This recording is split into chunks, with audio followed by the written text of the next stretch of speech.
서울에 사는 60대 김동석 씨는 올해부터 국민연금을 받을 예정이었습니다. 원래는 80만 원 조금 넘는 국민연금을 받을 예정이었지만 5년 동안 연기연금을 신청해 받을 국민연금을 100만 원으로 맞춰놨습니다.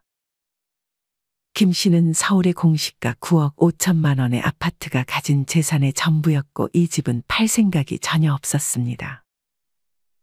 김 씨의 아내가 아르바이트를 간간히 하며 생활비를 보탰는데 거기다 국민연금 100만 원을 더하고 기초연금 받을 것까지 계산하면 씀씀이가 크지 않았던 김 씨네 부부는 그럭저럭 먹고 살 수 있었습니다. 김 씨와 아내는 나중에 외동아들에게 집을 물려줄 생각이 커서 집을 팔 생각은 하지 않고 있었고 주택연금으로 돌릴 생각도 없었습니다. 하지만 얼마 안 가 김 씨는 집을 주택연금으로 돌려야 하나 고민해야 했습니다.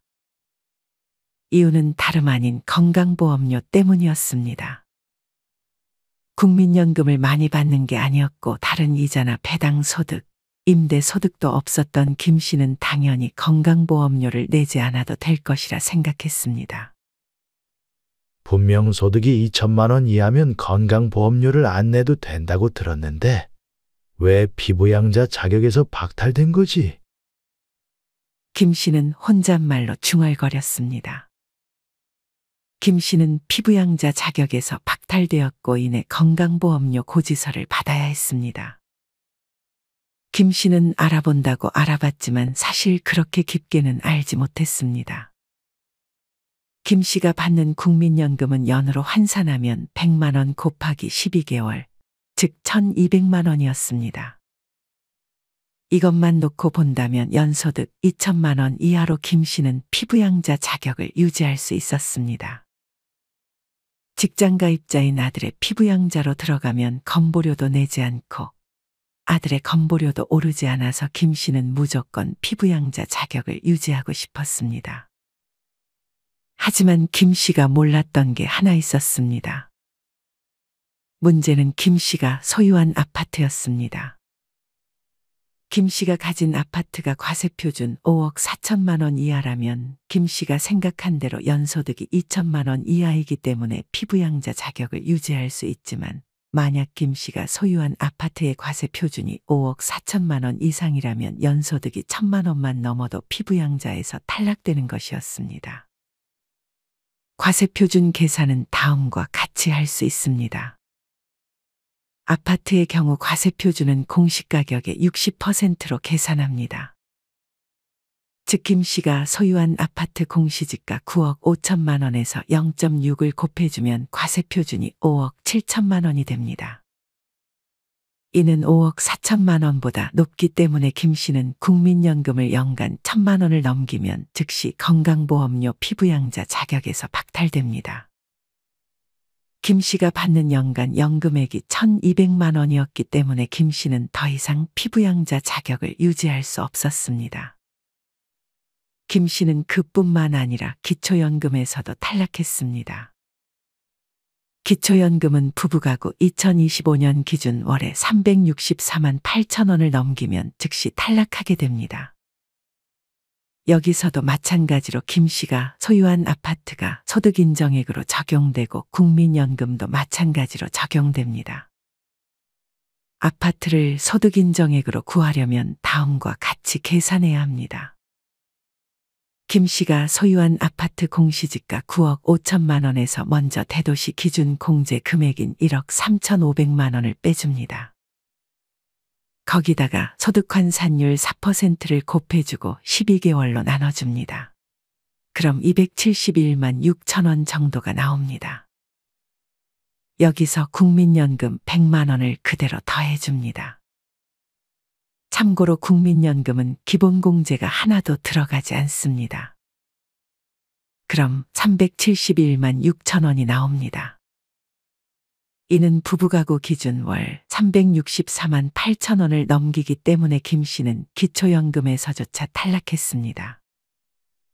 김 씨는 기초연금은 하나도 받지 못하게 됐고 그나마 받을 국민연금에서도 20만 원에서 30만 원 정도 나오는 건보료를 제거하면 이제 70에서 80만 원으로만 생활해야 했습니다.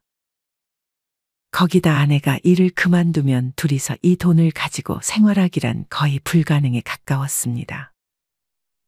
연금 100만 원 외에 특별한 소득도 없는데 건보료 수십만 원 내고 나면 뭘 먹고 살라는 거야? 김 씨는 이 같은 사실에 분노했습니다. 김 씨는 아내에게 집을 그냥 팔거나 주택연금을 받는 게 어떠냐고 물었지만 아내는 완강하게 아들에게 물려줘야 한다며 거부했습니다. 김 씨는 괜히 연기연금을 신청했다며 후회했습니다. 이런 사실을 꼼꼼히 알아보지 않은 자신을 질책할 수밖에 없었습니다. 연기하는 게 무조건 좋은 게 아니라니까. 김 씨는 친구를 만나 자신의 상황을 전달했습니다. 김 씨의 친구는 집은 따로 없지만 국민연금을 월에 160만 원 정도 받을 예정이었습니다. 김 씨의 친구는 연에 2천만 원이 안 될 정도로 딱 맞춰놓고 국민연금을 받을 계획을 세웠습니다. 김 씨의 친구는 모아놓은 예적금을 먼저 쓰고 다 떨어지면 그때부터 국민연금을 받을 생각을 하고 있었습니다. 국민연금에 넣어두면 매년 7.2%씩 증가한다고 전문가가 말했다니까. 예금은 해봐야 2%, 3%밖에 안 하잖아. 전문가가 괜히 전문가겠어? 공부한 사람들 하라는 대로 그냥 따라하면 돼. 김 씨는 친구에게 계산을 잘해봐야 한다고 설득했지만 친구는 김 씨의 말보다는 전문가의 말을 들었습니다. 하지만 이내 김 씨의 친구는 후회했습니다. 자기의 계산과는 달리 국민연금 연소득이 2천만 원을 살짝 넘겨버린 것이었습니다. 김 씨의 친구는 건보료 고지서를 피할 수 없었습니다. 김 씨의 친구는 국민연금공단에 전화해 애걸복걸했지만 2천만 원 밑으로 다시 되돌릴 수는 없었습니다. 김 씨의 친구는 그렇게 연금 조금 더 받아보려다 오히려 건보료로 매달 20만 원씩을 내야 했습니다. 김 씨와 김 씨 친구의 사례처럼 의외로 많은 분들이 계산을 잘하지 못해 피부양자 자격에서 탈락해 건보료 고지서를 피하지 못하는 경우가 많습니다. 사실 국민연금 감액제도도 정말 없어져야 할 제도지만 국민연금 감액제도보다 건강보험료 때문에 골머리를 앓고 있는 분들이 더 많습니다. 연소득이 2천만 원 이상이면 여지없이 피부양자에서 탈락되고 지역 가입자가 되면 집 한 채만 있어도 재산으로 합산돼 건보료를 적게는 수십만 원에서 100만 원까지도 내야 할 수 있습니다. 이런 이유들로 항상 국민연금을 받기 전에 계산을 철저하게 해야 합니다. 국민건강보험 홈페이지에 들어가면 모의 계산을 해볼 수 있지만 정확하지 않을 수 있습니다. 정확하게 자신이 피부양자 자격을 유지할 수 있는지 확인하려면 직접 전화로 문의하는 것이 확실합니다. 국민건강보험공단 고객센터 1577-1000번에 전화하셔서 정확하게 피부양자 자격을 유지할 수 있는지, 건보료가 부과된다면 얼마가 부과되는지 알아놓는 것이 중요합니다. 여전히 건보료는 형평성 논란에서 벗어나지 못하고 있습니다. 건보료의 소득 기준을 정할 때 국민연금은 포함되는데 개인연금은 불포함되는 것이 그 이유입니다. 의무적으로 내야 하는 국민연금을 가지고 공제도 하나 없이 감액을 시켜버리거나 건보료 폭탄의 요인으로 만드는 현 제도가 하루빨리 바뀌기를 바랍니다. 건보료 외에 다음과 같은 경우가 발생할 수 있습니다. 국민연금을 받고 있던 66세 최기련 씨는 최근 지인의 가게를 넘겨받아 자영업으로 제2의 인생을 시작했습니다. 지인에게 레시피를 모두 넘겨받은 데다가 위치까지 좋아서 최 씨는 가게를 시작한 지 첫 해에만 순수익 700만 원 정도를 벌 수 있었습니다. 참고로 최 씨는 월에 150만 원의 국민연금을 받고 있었습니다. 최 씨는 장사가 잘 되니 생활 수준을 늘리기 시작했습니다. 갑자기 골프를 치는 친구들과 어울리기 시작했고 음식도 유기농 음식들로만 먹었습니다. 하지만 최 씨의 이런 풍족한 생활은 1년을 넘기지 못했습니다. 최 씨의 가게 주변에 경쟁 업체들이 마구 들어오면서 최 씨의 가게는 손님이 점점 줄기 시작해 이제는 월에 100만 원의 순수익에 만족해야 했습니다. 게다가 작년에 벌었던 소득이 건강보험료로 잡히기 시작했습니다. 건강보험료는 월소득의 7.09%만큼 나왔습니다. 월 700만 원 기준으로 하면 최 씨는 한 달에 49만 6천 원의 건보료를 내야 했습니다. 이는 장기요양보험료는 포함하지도 않은 금액이었습니다. 이것까지 내고 나면 김 씨는 가게를 하고 남는 돈은 50만 원도 안 됐습니다. 게다가 문제는 이뿐만이 아니었습니다. 작년에 번 돈이 국민연금에까지 영향을 주었습니다. 이래서 번 소득이 300만 원 정도라면 국민연금에서 감액될 금액이 거의 없고 400만 원을 벌더라도 국민연금에서 5만 원 정도만 감액됩니다. 즉 월소득 300만 원이 A값이라고 했을 때 A값인 300만 원보다 100만 원에서 200만 원 미만을 더 벌면 즉 월에 400만 원에서 500만 원 미만이면 5에서 15만 원이 국민연금에서 감액되고 500에서 600만 원 미만이면 15만 원에서 30만 원이 국민연금에서 감액됩니다. 만약 600만 원에서 700만 원을 번다면 국민연금에서 30만 원에서 50만 원이 감액됩니다. 월에 700만 원을 벌었던 최 씨는 위의 표를 적용했을 때 50만 원에서 400만 원을 초과한 금액인 300만 원의 25%, 즉 75만 원을 더해 총 125만 원 정도가 국민연금에서 차감되는 것입니다. 여기서 말한 A값은 2025년 기준 308만 9,600여 원이 됐습니다. 최 씨는 그렇게 건보료에 국민연금까지 감액되어 일에서 번 돈의 건보료를 뺀 50만 원과 국민연금 150만 원에서 125만 원 정도가 차감된 25만 원을 더해 총 75만 원으로 한 달을 버텨야 했습니다. 최 씨는 자존심이 강해 친구들과 지속적으로 골프를 쳤지만 이제는 돈이 없어 몸이 안 좋다는 핑계를 대 더 이상 골프를 치러 갈 수 없었습니다. 사실 많은 중장년층이 은퇴 후에도 생활비를 마련하기 위해 일손을 놓지 못하는 경우가 많습니다. 물론 월에 300만 원 이상을 버는 경우는 거의 없기 때문에 대부분은 국민연금을 근로소득에 의해서 감액되지는 않는다고 생각하는 것이 좋습니다. 위에서도 언급했지만 월에 400만 원을 벌어도 5만 원 정도만 감액된다고 합니다. 어떤 분은 근로소득으로 500만 원을 받고 있는데 세금 포함 7만 9천 원이 공제된다고 댓글을 남겨주셨습니다. 국민연금 깎이는 것을 막기 위해 소득활동할 수 있는 것을 하지 않는 것은 현명한 선택이 아닙니다. 거기다 소득으로 감액하는 기간은 5년입니다. 5년이 지나면 다시 정상적으로 연금을 수령할 수 있습니다. 하지만 이런 식으로 자꾸만 국민연금을 감액시키려고 하는 것은 별로 바람직한 모습은 아니라는 생각이 듭니다. 다시 최 씨의 이야기로 돌아가 보겠습니다. 아직 최 씨를 괴롭히는 것이 하나 더 남아 있었습니다. 그것은 바로 누진세였습니다. 누진세란 소득 금액이 커질수록 높은 세율을 적용하도록 정한 세금을 말합니다. 위의 표처럼 연간 소득이 1,400만 원 이하면 6%, 1,400만 원 초과 5천만 원 이하면 15%, 5천만 원 초과 8,800만 원 이하면 24%, 8,800만 원 초과 1억 5천만 원 이하면 35% 이런 식으로 적용됩니다. 최 씨의 경우 월급을 평균 700만 원 받았으니 연간 소득이 8,400만 원으로 24%의 세율이 적용됩니다. 8,400만 원에서 0.24를 곱해주면 2,016만 원이고 여기서 누진공제 금액인 576만 원을 빼주면 1,440만 원의 세금을 납부해야 하는 것이었습니다. 그렇다면 국민연금으로만 월 200만 원 받는 분들은 얼마의 세금을 내야 할까요? 참고로 월에 64만 원 이하의 국민연금을 받는다면 세금이 나오지 않습니다. 연 770만 원까지는 소득공제와 세액공제를 적용하게 될 경우 결정세액이 0원이 되기 때문입니다.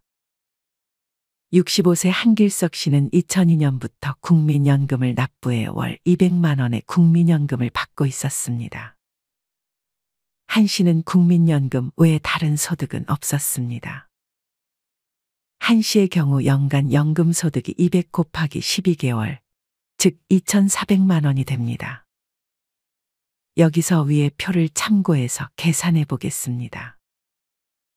연금액이 350만 원 이하면 전액, 350만 원에서 700만 원 구간은 350만 원 더하기 350만 원을 초과하는 금액의 40%, 700만 원에서 1,400만 원 구간은 490만 원 더하기 700만 원을 초과하는 금액의 20%, 1,400만 원을 초과할 경우 630만 원 더하기 1,400만 원 초과 금액의 10%가 공제액으로 계산됩니다. 최 씨의 경우 연간 연금소득이 2,400만 원으로 630만 원에서 1,400만 원을 초과하는 금액인 1,000만 원의 10%를 적용한 100만 원을 더해주면 총 730만 원이 최 씨가 받을 수 있는 연금소득 공제가 되는 것입니다. 여기에 본인 공제 150만 원을 바로 공제받을 수 있습니다. 게다가 만약 배우자나 부양가족의 소득 금액이 연 100만 원 이하라면 150만 원씩 추가로 공제가 적용됩니다. 참고로 최 씨는 배우자의 연소득이 100만 원 이하였습니다. 이에 따라 최 씨는 본인 공제 150만 원에 추가 공제 150만 원까지 해서 300만 원의 공제를 받을 수 있습니다. 다시 천천히 계산해 보겠습니다. 최 씨가 받는 연간 연금 2,400만 원에서 먼저 연금소득 공제 730만 원을 빼주고 본인 공제에 추가 공제 300만 원까지 빼주면 최 씨의 과표 산출액은 1,370만 원입니다. 여기서 누진세율표를 다시 가져와 보겠습니다. 최 씨의 과세표준은 1,370만 원으로 1,400만 원 이하이기 때문에 6%의 세율이 적용됩니다. 1,370만 원에서 0.06을 곱하면 최 씨가 내야 할 세금은 82만 2천 원이 됩니다. 여러분은 이렇게 직접 국민연금을 받고 나서 얼마의 세금을 내야 할지 계산을 해보셨나요? 실제로 계산을 해봐야 정확하게 내가 월에 받을 수 있는 금액을 알 수 있고 그에 맞게 생활할 수 있으니 아직 계산을 해보지 않았다면 시간을 내서 한 번쯤은 해보셨으면 좋겠습니다. 다음으로는 국민연금 수령 시 추가로 신청했을 때 얻을 수 있는 좋은 혜택 5가지에 대해 알려드리겠습니다. 국민연금 수령 시 받을 수 있는 혜택 첫 번째는 국민연금증 카드입니다. 여러분들은 국민연금증 카드가 있다는 말을 들어보셨나요? 국민연금증 카드는 월에 10만 원 이상의 국민연금만 받아도 발급받을 수 있는 카드입니다. 국민연금뿐 아니라 분할연금, 장애연금, 유종연금 등을 받고 있는 분들도 신청 가능합니다. 이 카드는 일반 카드, 체크카드, 신용카드 중 선택해서 발급받을 수 있으며 연회비는 면제입니다. 이 카드를 사용하게 되면 만 65세 이상의 경우 철도요금을 30에서 50% 할인받을 수 있고 기본적으로 여행 상품 할인, 문화행사 참여, 쇼핑 할인, 주유 할인, 요식 할인, 보청기 할인, 영화 할인 등 다양한 할인을 제공받을 수 있습니다. 각 은행의 콜센터로 전화하면 자세한 상담이 가능하고 신청은 은행 영업점을 방문하거나 우편 및 유선 신청도 가능하다고 합니다. 국민연금 수령 시 받을 수 있는 혜택 두 번째는 안심통장입니다. 여러분은 국민연금에 가입한 돈이 압류될 수 있다고 생각하시나요? 다행히도 국민연금은 국민연금법에 의해 압류도 금지이고 담보로 제공되는 것도 금지되어 있다고 합니다. 하지만 오해해서는 안 됩니다. 이는 국민연금공단 내에 있는 연금수급권이 압류되지 않는다는 뜻이지 연금이 지급된 이후까지 압류금지가 된다는 뜻은 아닙니다. 이 말인 즉슨 국민연금공단에서 여러분의 은행 통장에 연금을 지급하는 순간 압류가 될 수도 있다는 뜻입니다. 하지만 이런 압류를 막을 수 있는 방법이 있습니다. 먼저 월에 185만 원 이하의 금액은 압류 대상 금액에서 제외받을 수 있습니다. 은행 계좌에서 압류가 걸려 출금을 할 수 없게 됐을 때 압류 명령 취소 신청 소송을 걸면 됩니다. 하지만 소송이라는 절차가 번거롭고 복잡하다는 단점이 있습니다. 이보다 훨씬 안전하고 스트레스 없이 내가 받는 국민연금을 지키려면 안심통장을 활용하는 것이 가장 좋습니다. 은행에서 안심통장을 개설하고 이 안심통장으로 국민연금을 수령하면 압류 자체를 방지할 수 있습니다. 당연히 소송 등의 번거로운 절차를 거칠 필요도 없습니다. 참고로 안심통장에 입금할 수 있는 금액은 최대 월에 185만 원입니다. 만약 매월 185만 원씩 입금되는 국민연금을 계속 빼서 쓰지 않고 10개월 동안 쌓여 1,850만 원이 돼도 이 돈 모두 압류를 방지할 수 있습니다. 현재 안심통장 개설이 가능한 금융기관은 신한은행, KB국민은행, KB하나은행, 우리은행, IBK기업은행, 우체국, NH농협은행, 단인농협, SC제일은행, KDB산업은행, 수협중앙회, DG비대구은행, 부산은행, 광주은행, 제주은행, 전북은행, 경남은행, 새마을금고, 저축은행 중앙회, 신협, 산림조합 중앙회 등입니다. 아직 카카오뱅크, K뱅크 등 인터넷 전문은행은 안심통장 개설이 불가능한 점 참고하시길 바랍니다. 국민연금 수령 시 받을 수 있는 혜택 세 번째는 청풍리조트 할인 서비스입니다. 제천에 위치한 청풍리조트는 국민연금 수급자 혹은 가입자에게 높은 할인 혜택을 제공해주기 때문에 인기가 많은 여행지입니다. 누구나 퇴직을 하고 여행을 한 번쯤은 가보고 싶다는 생각을 해보셨을 것입니다. 이왕이면 너무 비싼 곳보다 이렇게 할인 혜택을 받을 수 있는 곳에도 한번 가보는 것이 좋지 않을까 생각합니다. 청풍리조트는 레이크 호텔과 힐하우스로 나뉘어져 있는데 수급권자와 가입자의 혜택이 약간 다릅니다. 수급권자의 경우 위의 표와 같은 혜택을 받을 수 있고 가입자도 최대 65%까지의 혜택을 받을 수 있습니다. 참고로 청풍 리조트 홈페이지에서 회원 가입을 하면 여기서 추가로 5%의 할인을 받을 수 있습니다. 이는 즉 오래된 모텔 1박 값으로 청풍 리조트에서 하루 묵을 수 있다는 의미입니다. 하지만 할인 혜택이 높은 만큼 예약이 꽉 차 있을 수 있으니 조금 일찍 예약하시는 것이 좋습니다. 사진으로 보니 뷰가 참 좋은 것 같습니다. 저도 나중에 꼭 한 번쯤은 가보고 싶다는 생각이 듭니다. 국민연금 수령 시 받을 수 있는 혜택 네 번째는 찾아가는 연금 서비스입니다. 찾아가는 연금 서비스는 거동이 불편하거나 지사와의 거리가 먼 곳에 거주, 생업종사 등의 이유로 지사 방문이 어려운 분들을 위한 서비스입니다.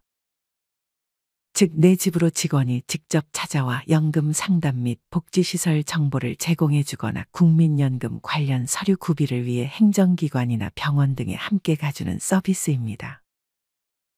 만약 거동이 불편하시거나 일 때문에 시간이 안 된다면 신청하지 않을 이유가 없는 서비스입니다. 신청 방법은 국민연금 콜센터 1355로 전화하거나 국민연금공단 지사로 전화만 하면 신청할 수 있습니다. 이런 서비스를 이용해 내가 받을 수 있는 혜택을 미루지 말고 꼭 받으셨으면 좋겠습니다. 국민연금 수령 시 받을 수 있는 혜택 마지막 다섯 번째는 국민연금 노후긴급자금 대부입니다. 노후긴급자금 대부란 만 60세 이상 국민연금 수급자의 노후생활 안정을 위해 주택 전월세 보증금, 의료비, 배우자 장제비, 재해복구비를 빌려주는 대부제도입니다. 신청 대상은 만 60세 이상 국민연금 수급자로서 노령연금, 분할연금, 유종연금 및 장애연금 1에서 3급 수급자가 해당됩니다. 내가 받을 수 있는 금액은 연간 연금 수령액의 2배, 최대 1,000만 원 이내에서 실제 사용한 비용에 대해 신청이 가능합니다. 예를 들어 내가 연간 450만 원의 연금을 받고 있다면 900만 원까지 빌릴 수 있는 것입니다. 하지만 대출의 성격이다 보니 이자를 내야 합니다. 이자율은 5년 만기 국고채권 수익률과 예금은행 가중평균 수신금리 중 낮은 금리 기준으로 매분기 변동이 되는데 최근 1년간 대부 이자율은 연 3.35%에서 3.83% 수준이라고 합니다. 그래도 은행에서 받는 대출이자보다는 저렴한 편에 속합니다. 노후에 빚을 지는 건 좋지 않지만 그래도 어쩔 수 없는 상황에서는 이렇게 국민연금 수급자들에게 돈을 빌려주는 혜택도 있으니 참고하시길 바랍니다. 오늘은 이렇게 국민연금을 받을 때 손해보지 않으려면 알아야 할 3가지와 국민연금을 수급할 시 받을 수 있는 혜택 5가지에 대해 알려드렸습니다. 이미 아시는 분들도 계시겠지만 모르는 분들이 계시다면 내가 월에 받을 수 있는 돈이 얼만지 정확하게 계산을 해보고 혜택들까지 빠짐없이 전부 받아보셨으면 좋겠습니다. 이상으로 오늘의 영상을 마치겠습니다. 우리 모든 구독자분들의 행복한 여생을 응원합니다. 다음에 더 좋은 내용으로 찾아뵙겠습니다. 감사합니다.